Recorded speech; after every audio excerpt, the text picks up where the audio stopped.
Music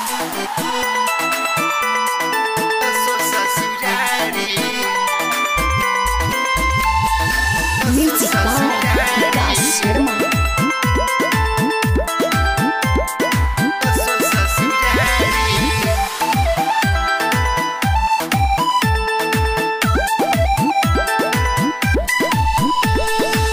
Holi खेले आई जीजा सो ससुरारी। ए जीजा जी अरे सुनो तनी। हाँ होली खेले आई जीजा सो ससुरारी। साली बोलाव तारी कोमल कुमारी, साली बोलाव तारी कोमल कुमारी। होली खेले आई जीजा सो ससुरारी। हाँ होली खेले आई जीजा सो ससुरारी।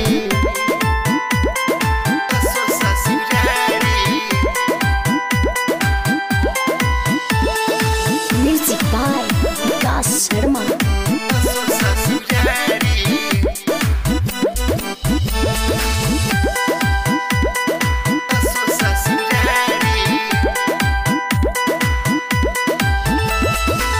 भकिया कवारी कोकी बन के वारी हिक भर ले हब लगाई। असो भवानी होता न तो शादी फेरू न मौका भेटाई। ए जीजा भकिया कवारी कोकी बन के वारी हिक भर ले हब लगाई। असो भवानी होता न तो शादी फेरू न मौका भेटाई।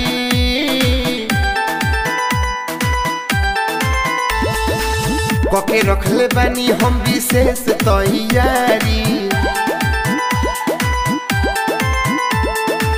साली बोलाव तारी कोमल कुमारी, साली बोलाव तारी कोमल कुमारी। होली खेले आई जीजा सो ससुरारी। ए जीजा होली खेले आई जीजा सो ससुरारी।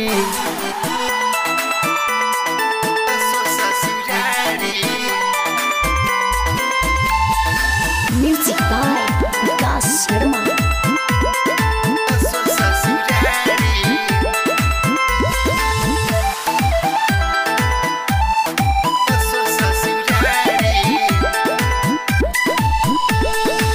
हर साल के फागुन रउआ पाहुन दीदी के संगे मनैनी।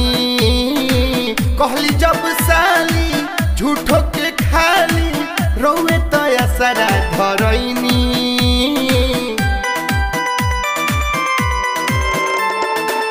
हर साल के फागुन रउआ पाहुन दीदी के संगे मनैनी। कहली जब साली झूठो के खाली रउआ तया सारा धरैनी।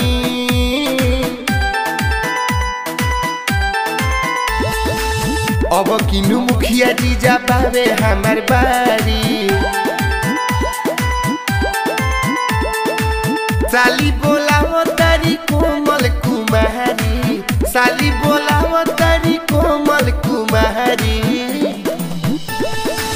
होली खेले आई जीजा सो ससुरारी।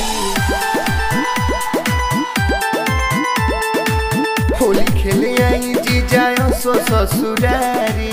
अरे आइए ना।